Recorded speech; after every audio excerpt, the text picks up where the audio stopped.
the people na hindi kayang ibigay ng private sector. Even though it is supposed to be value neutral, it always carries responsibility for what? For the common good. And yan ang nyo, life-saving phrase nyo. For the common good. Pag sa essay, wala na kayong sagot. Usually, no, for the common good. And paikutin nyo sa for the common good yung mga sinusulat nyo. And wag lang sa pag-iikot ng mga sagot, no? I-inculcate natin yan sa mga sarili natin bilang future public servants. We should always do everything that we do for the common good. Alright. Now, government functions can be grouped into 3 levels. Okay? Minimal, intermediate, and activists. So, minimum functions provide basic public goods like defense and health. Intermediate functions addresses externalities. Diba? They regulate monopolies and provide social insurance. And activist functions go further by coordinating markets and redistributing resources. So these show how wide the responsibilities of the government can be. Tutuusin, this is just not even a fraction, okay? Less than a fraction of what the responsibilities of the government are. And you will further know this later. So, public ad versus the market. Public administration is distinct from the market. Why? Because it raises revenue mainly through... Sige, how does the government raise its revenue? Mainly from what? What is one of the inherent power of the state? It is the power of taxation. Okay, so the government raises revenue mainly through taxation, not by selling goods. Okay? Remember that. The government raises revenue mainly through taxation, not by selling goods. However, yes, the government can also sell goods, but that is not their main source of revenue. That's not the main source of revenue of the government. It is taxation. Okay? So the prices of services are determined by budgets, not competition. Pero sa private sector, ano ang nagde-determine ng presyo ng mga bilihin? It is competition. It is branding. However, in the government, the prices of the services are determined by the budget. So ideally, if the government has more budget, then the services that they would give would be more cheaper. Ideally. Yeah. Sabi ko, behave ako ngayon, hindi ko muna pupuksain yung gobyerno. Naka-record tayo. So, it provides goods and services that the private sector lacks incentives to produce, like public goods. Now, alright, PA exercises entrusted sovereignty. Wait, may nag-chat sa akin. Sir, may pasok po ba tayo? Hala, sinong section? Wait lang. Wait lang, class, ha? Bakit ako yung...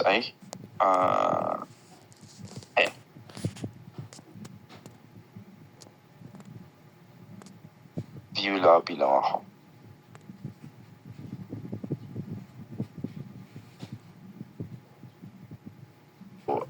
Again, public ad is distinct from the market and it raises revenue mainly through taxation, not by selling goods. Okay, next.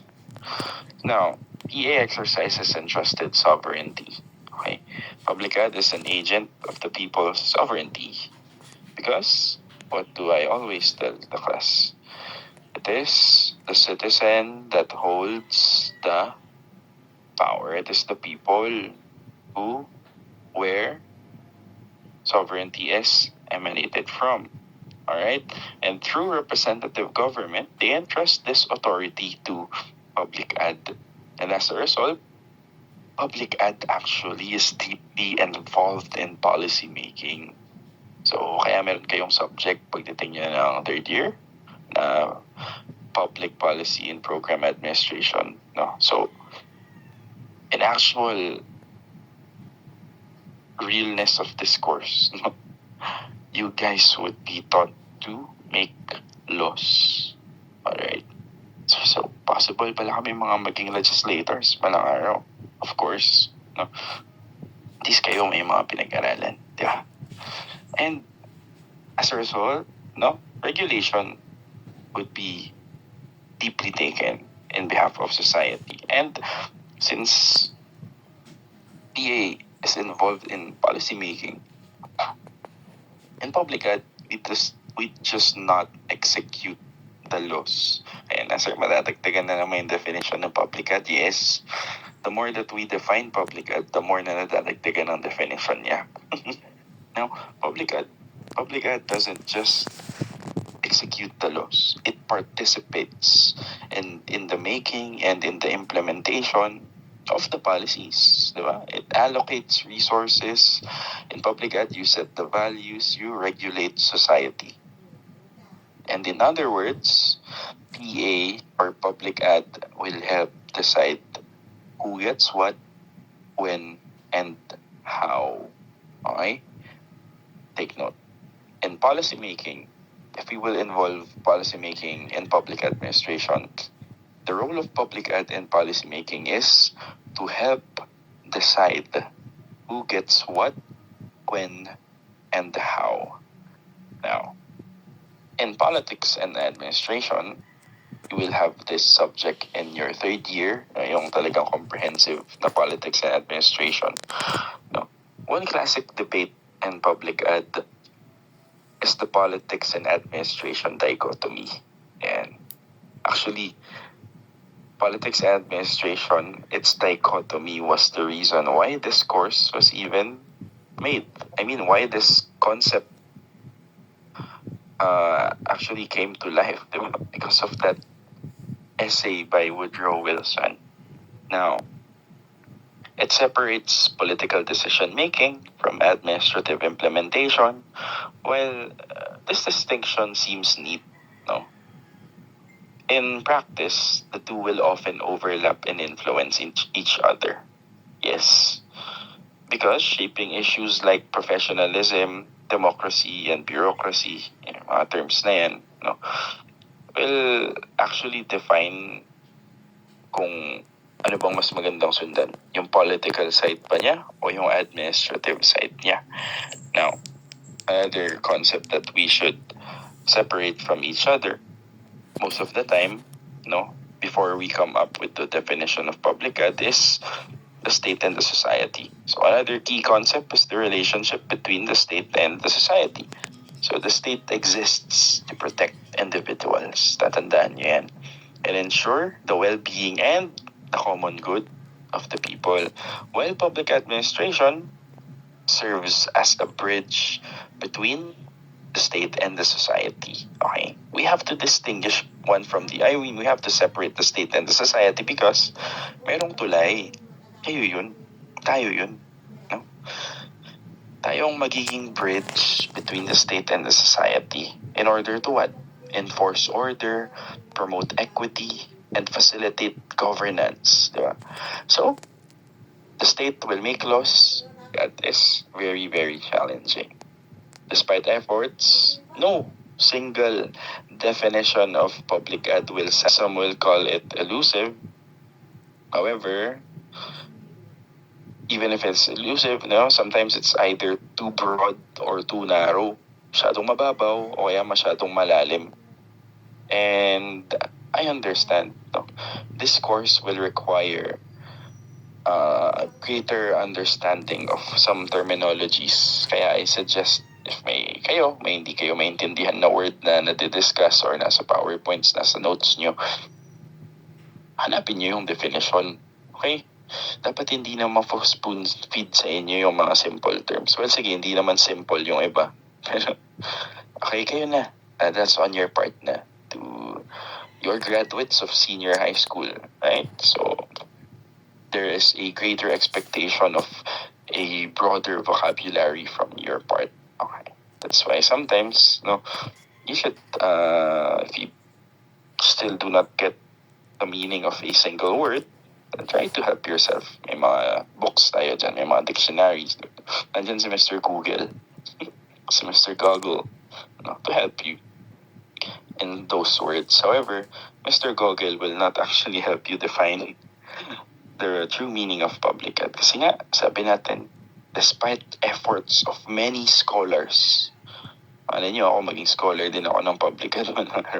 Magawa ko ng libro about public health. There's no single definition of public health that will satisfy everyone. No? So this lack of consensus will make you set this concept straight. Now, there's no lack of attempt. No? There are attempts to define PA. Many definitions exist. Okay? Many definitions exist. There are political definitions that emphasize the PA's role in governance. No? There are functional definitions that focus on what the government does or fails to do. Mga nagagawa nila or hindi nila nagagawa. And there are normative definitions that highlights the values like efficiency, equity, and participation.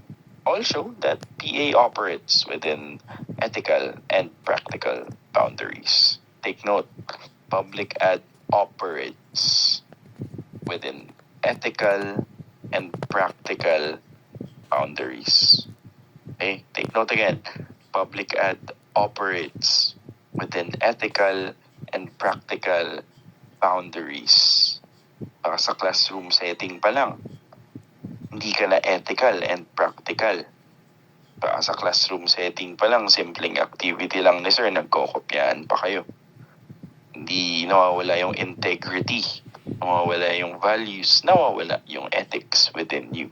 Kaya ngayon pa lang, sa mga simpleng ginagawa pa lang natin, katulad ng pag-attend ng makeup class, na kahit makeup class ito, ay dapat siniseryoso pa rin ang pakikinig. Kasi baka yung mga sinasabi ko, hindi sila yung explanation, summarized version na lang sila ng mga slides. Kaya, again, PA operates within ethical and practical boundaries. Now, there is a direct or indirect government action in public ad. So, government action can be direct, such as running programs, or it can also be indirect, such as setting standards for private or non-profit actors. Public administration plays a role throughout the policy cycle. Yung policy cycle, okay? Policy formulation, adaptation, implementation, evaluation, and then problem definition and agenda setting. You will formulate a policy. And sa public policy and program ad nyo na third year, fourth year, madidiscuss to comprehensively. Pero it's good that you should memorize this cycle. Okay, itong 5 to. How do you formulate a policy? How is a policy made? Yan. And formulating a policy, first of course, formulate one.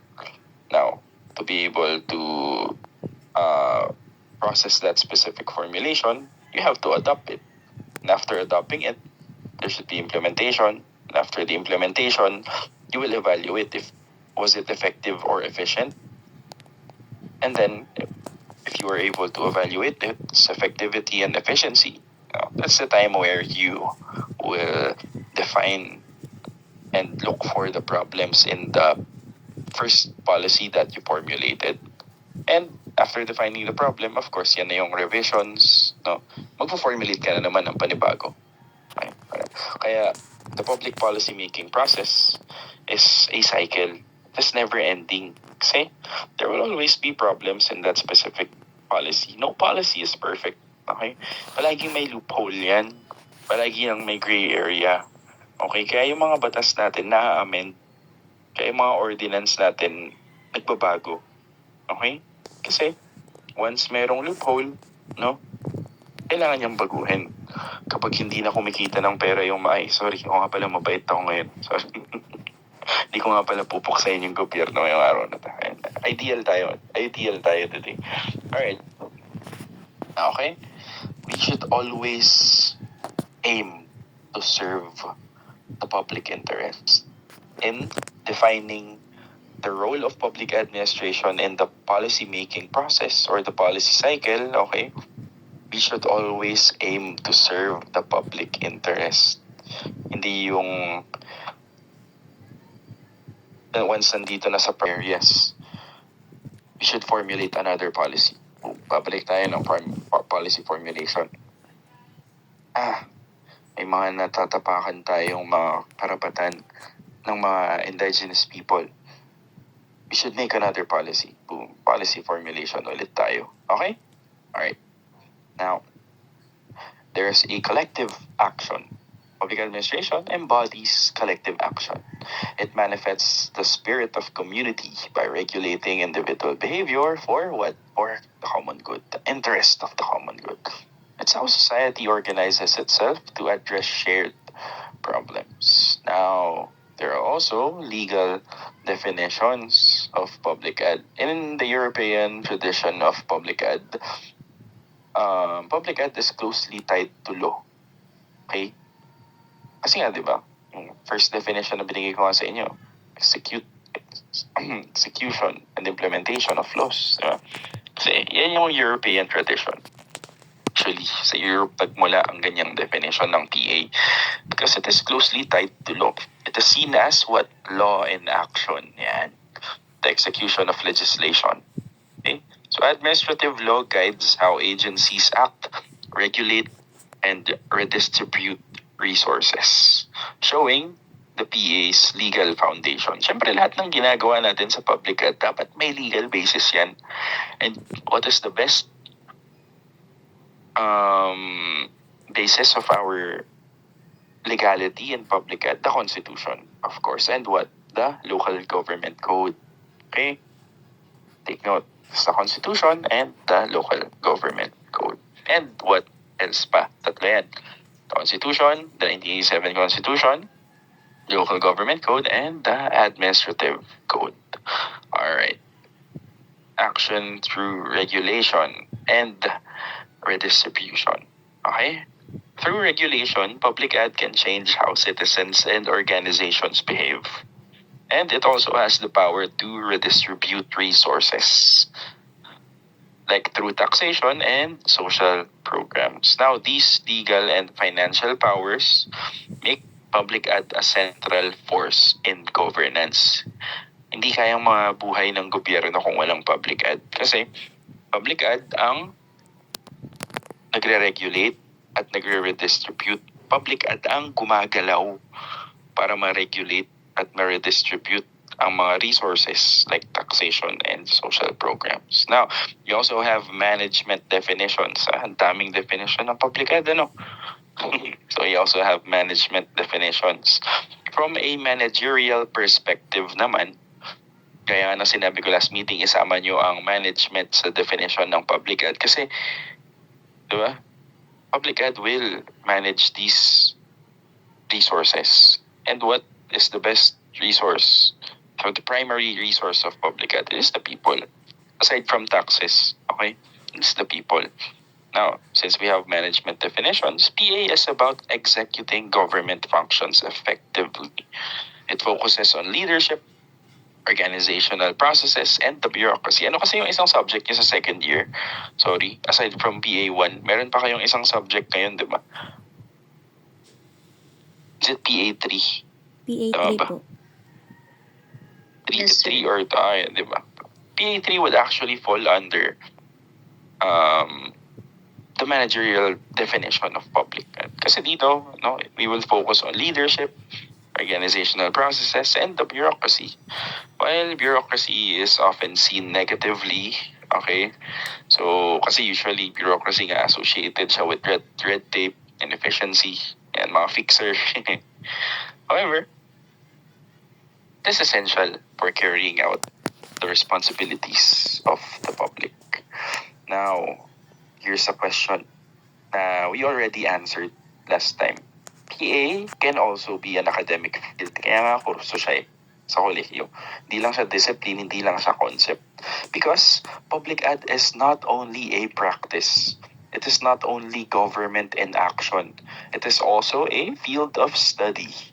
It borrows from many disciplines like political science and private administration and examines how governments can be managed more effectively. Yes, PA as an academic field, you are here because you examine how the government can be managed more effectively.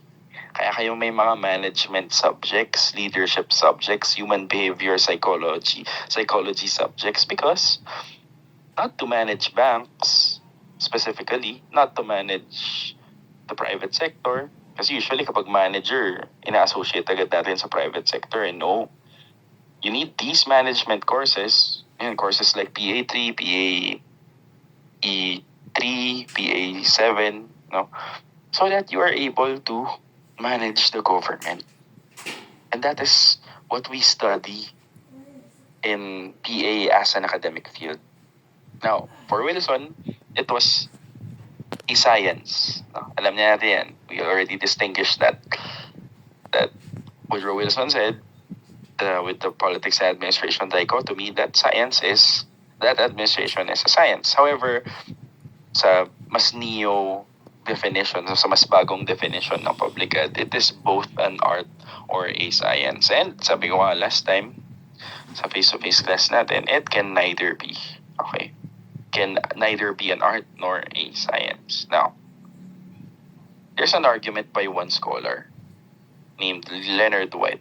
No? And Leonard White's arguments, he said that PA can be studied as a unified process, separate from law, as what the Europeans were taught of this concept, and closer to management. And so si Leonard White ang may kasalanan kung bakit na inculcate ang management sa public administration. Dati kasi yung European model nga, diba, is that they would inculcate the market and laws through taxation. Kasi taxes are made through law, through legislation. Kaya sabi ni Leonard White, no? We should study public ed separate from law and closer to management, because he believed that it could be transformed into a science, and that the key challenge of the government is what policies to pursue, ng mga batas ang kailangan i-implement, but how to administer them well. Kaya nabuo din yung strong linkage natin and pagsandal natin doon sa concept, dun sa definition ng public ed, that it is the execution and implementation of laws, no? Because that's not what laws to make, but how to administer them. And by administering them, of course, there should be proper management of the resources. Human resource, natural resource, taxes, etc., etc. Now,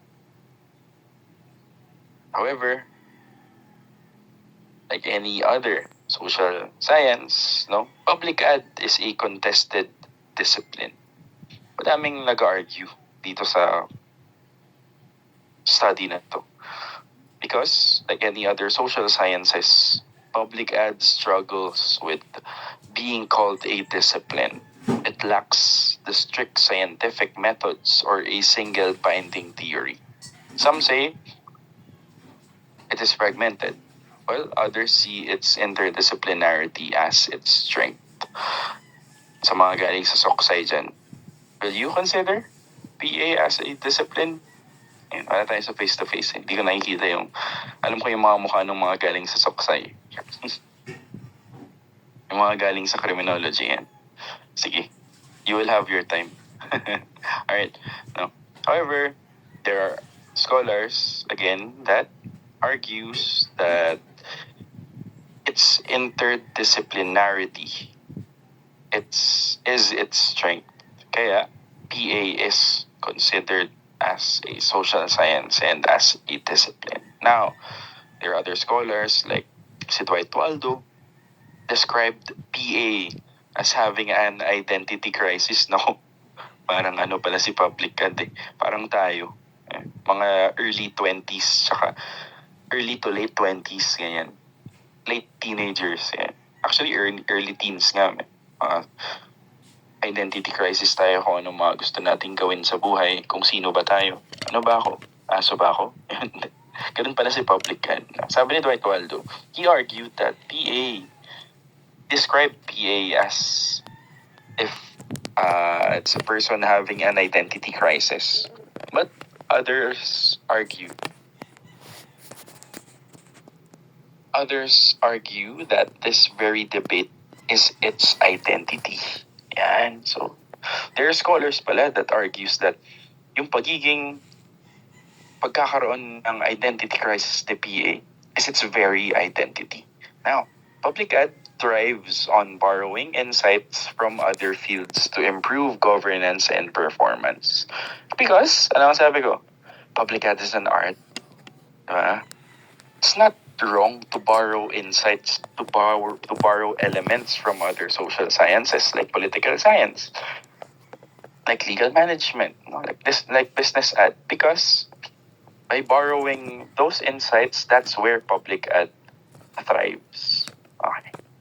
Now, and with those borrowed insights, look at the core of public ad. Meron tayong tatlo: management, political science, and law. No? This is the core of what public ad is. It borrowed, di ba? Public ad was made because it borrowed elements from all other disciplines. Public ad cannot stand alone. Because public ad is what? The management, execution, and implementation of all these disciplines for what? For who? And for what? For what purpose and for who? For the purpose of meeting or uplifting the common good of the people. Para sa tao, para sa constituents. No? Lahat yan. Yan ang mga kinoconsider ng gobyerno. Trabaho ng public ad is to be able to manage, execute, and implement these disciplines for the common good of the people. Hence, from the literature that we discussed, from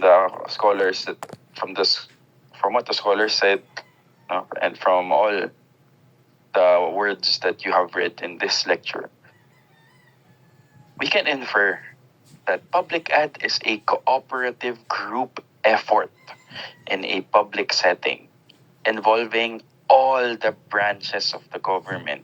Right? It plays a role in policy making, and it is distinct from private ad and works with both the private and public sector to what? To serve the common good of the people, to be able to meet the common good and to serve the people. And according to Rose and Bloom, and that may ganun tayo, lumalabas yung mga laway natin pag crab shock. Alright.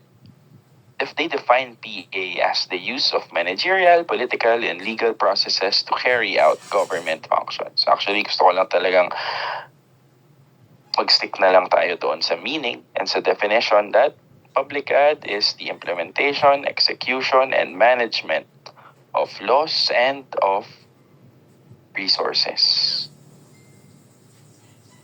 However, we should always go back to this, that the scope of public ad is wide.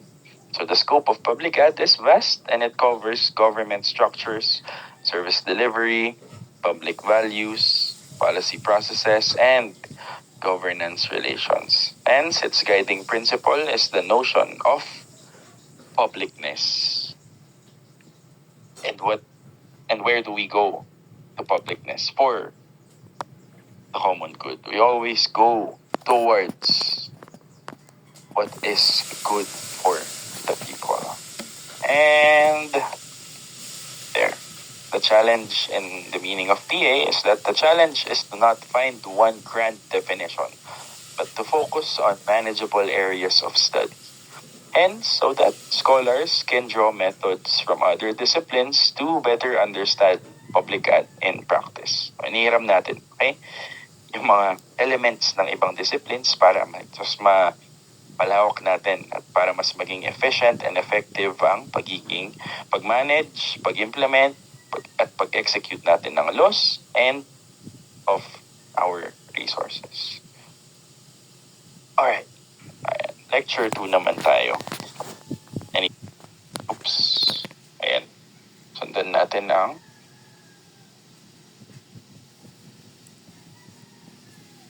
right class. Okay pa naman kayo? Ako kasi hindi na eh.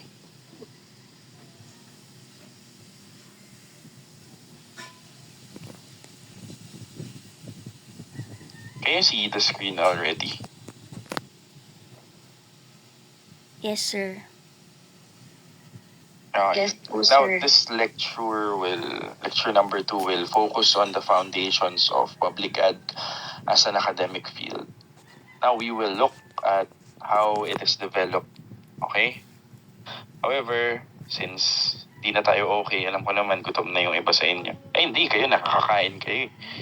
Yung iba dyan, sit ka doon habang nakikinig sa akin eh. Yung iba, tamang Penoy lang. No? Yung iba diet daw, nakakito. Keto diet sila. Kaya baka gusto nyo habang nakikinig kayo sa akin, nagpo-push ups kayo, diba? Yung mga sisi galing sa CCJ dyan, milig kayong mag-exercise tuwing umaga eh. Basta yung tamang exercise dapat, ha?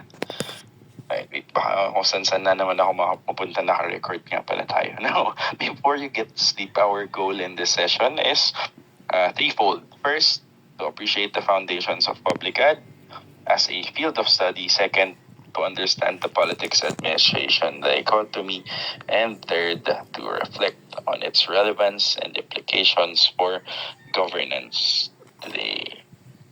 Now, the three views on the role of PA in society.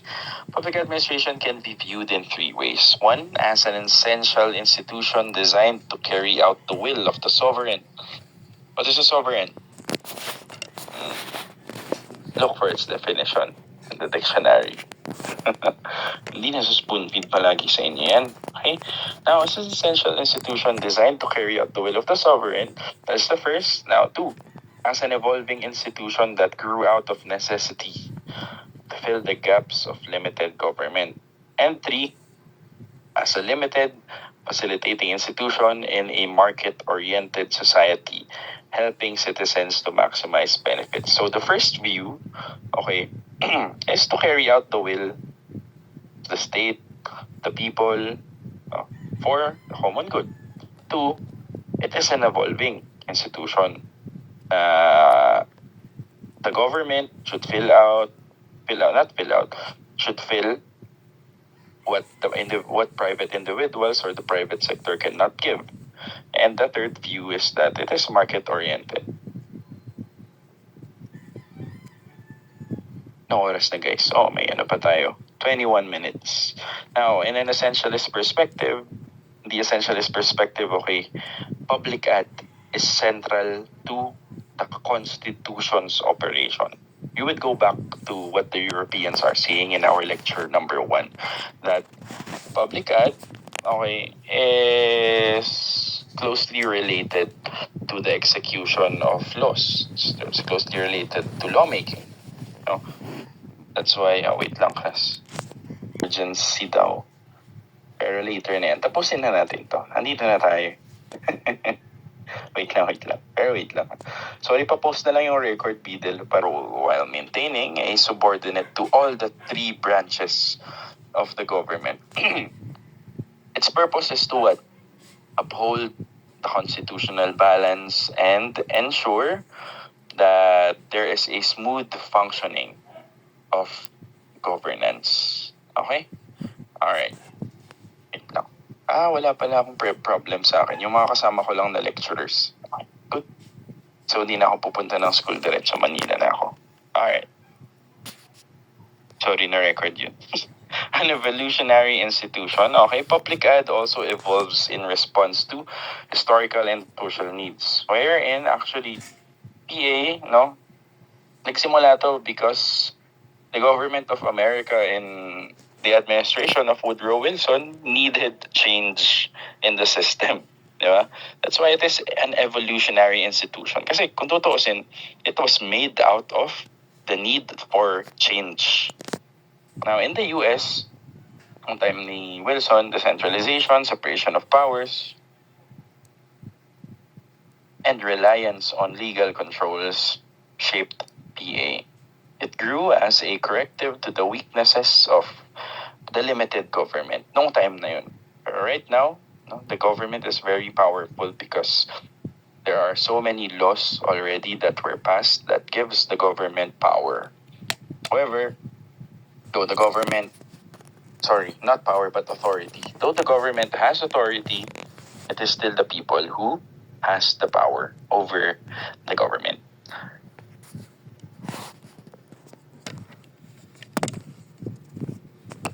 Constitution, from another perspective, okay, government is seen as a mechanism for choice. Okay, ay, dito muna pala tayo.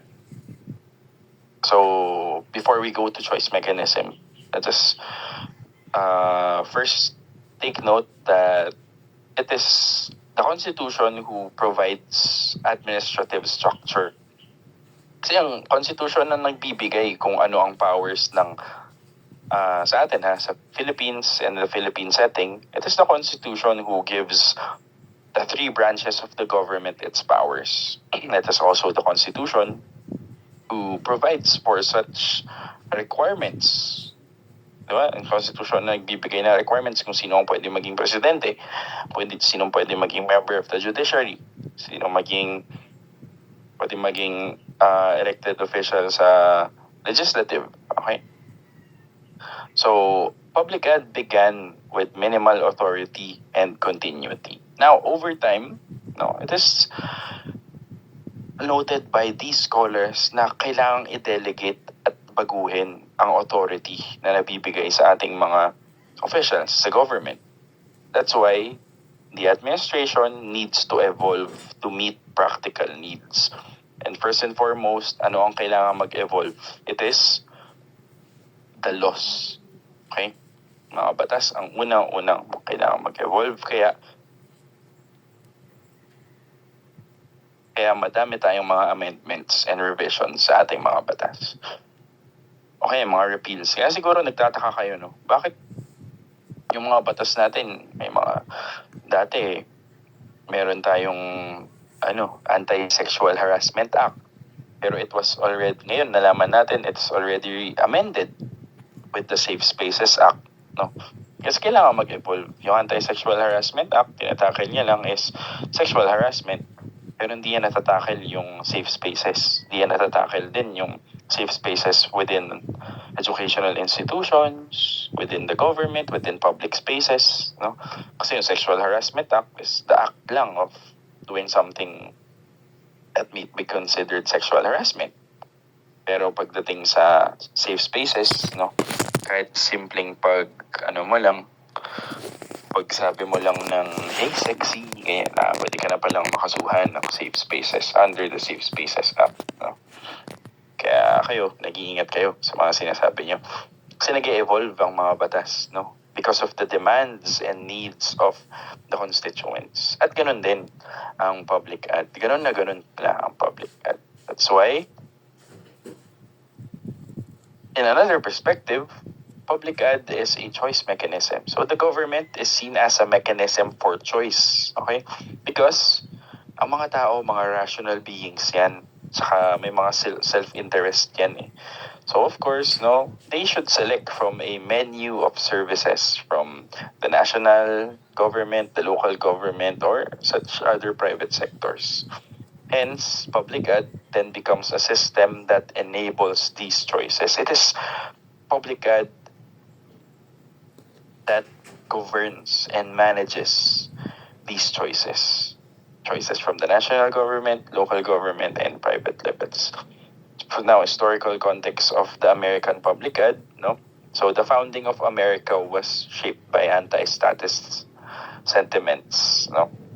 So I will not go in deeper with yan mga rights ng mga chiefs.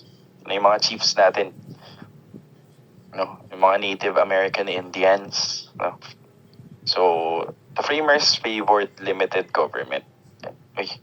May mga nagpapa-admit pa rin ng ganitong oras. And now, there are Republican and Democrat ideals over morality and good citizenship. So, These principles set the stage for how PA developed in the latter portion. Okay. However, this limited government quickly faced problems. Sa Amerika noong time nga ni Wilson, nagkaroon ng economic instability, nagkaroon ng weak foreign policy, no? May mga military threats because of the civil wars that they were having that time, and there is social unrest from the public. Hence, these challenges highlighted the need for a stronger administrative structure. That's why public ad evolved into the concept that we know of right now. Because it needs to be able to answer the problems of society. Now, no? So, early... dito muna tayo. So, sige, skip na natin to. Dito na tayo. American PA. So, in the early administration of the United States, no, it was dominated by elites.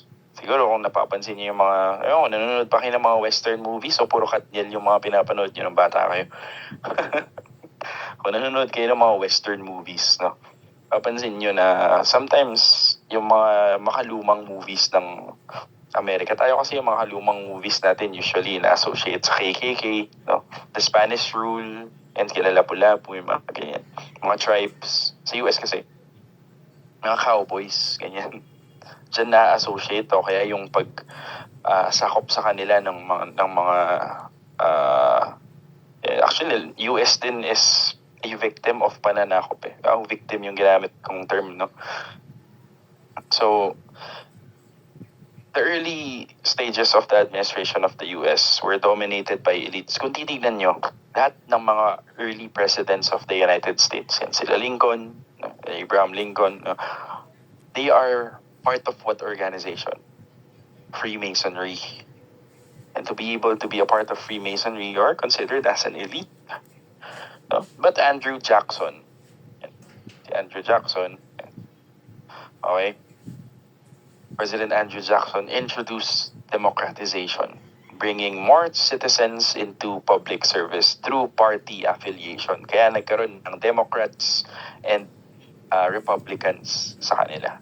Sa mga nanonood nung previous election nila, si Donald Trump, yan yung part ng Republicans, si Kamala Harris yung sa Democrats. Dito kasi, iba-iba yung mga party list natin eh. Iba-iba yung mga party affiliations natin. Pero sa US, dalawa lang yan. Tapos yung independent candidates. So while it promoted participation, it also led to the spoil system, where government jobs became rewards for political loyalty. Yun lang, no? So oo, nagkaroon tayo ng democratization kasi nagkaroon ng madaming citizens sa public service through party affiliation. However, nagkaroon ng loyalty, which is nakikita natin in today's time, no? Ay, shucks, naka-record pala. Sarap sana i-discuss nito in person para mapuksa natin yung mga nangyayari sa Senate ngayon. Tsaka yung kagabi. Kaya minsan, no, para sa judiciary na lang, kahit nasabihin natin na merong doctrine of separation of powers, unfortunately, alright, the spoil system, no, where government jobs became rewards for political loyalty. Kaya tinatanggal natin minsan ang politics from administration para nawawala yung mga concepts na ganyan. Pero kailangan kasing pagsama yung dalawa eh. Kaya kayo, no, balang araw, pakiusap ko na lang, hindi ko mo naging mga estudyante ko na kayo, ganun eh, kayo na yung iuupo ko. Ano yung maging presidente ako ng Philippines, diba? Tapos, lapit sa akin sino bang pwedeng lumapit sa akin dito? Eh, yung dalawang bidel nyo na lang. Diba? O kaya, baka si bidel nyo yung maging president, di ba? O kaya maging speaker of the house, tapos sasabihin mo, ay tara, pauwiin na natin. Tapos ako, nakakulong ako sa ICC, diba? Sa International Criminal Court. Tapos, gagawa kayo ng Senate bill para pauwiin ako, para dito na lang ako sa Pilipinas ma-house arrest. Ay, sorry. May ganun bang nangyayari Pero di ba, yung mga political affiliations natin, yung tinatanggal natin ng slide yan. So, pakat na lang sa record yun. Okay. Wilson and the Science of Administration. Sino ulit si Wilson? Who is Wilson, guys? Siya si father of public ad. Now, Woodrow Wilson argued for civil service reform and professionalization of administration. For him, public office is a public trust. Okay? Public office should be a trust carried out efficiently and free from partisanship. He envisioned a science of administration to make government more effective. Bilisan natin konti oras pala. However, no, there's a dichotomy. Administration from politics. All right. So Wilson emphasized that administration should be distinct from politics. So politics determines the goals, but administration focus on how to execute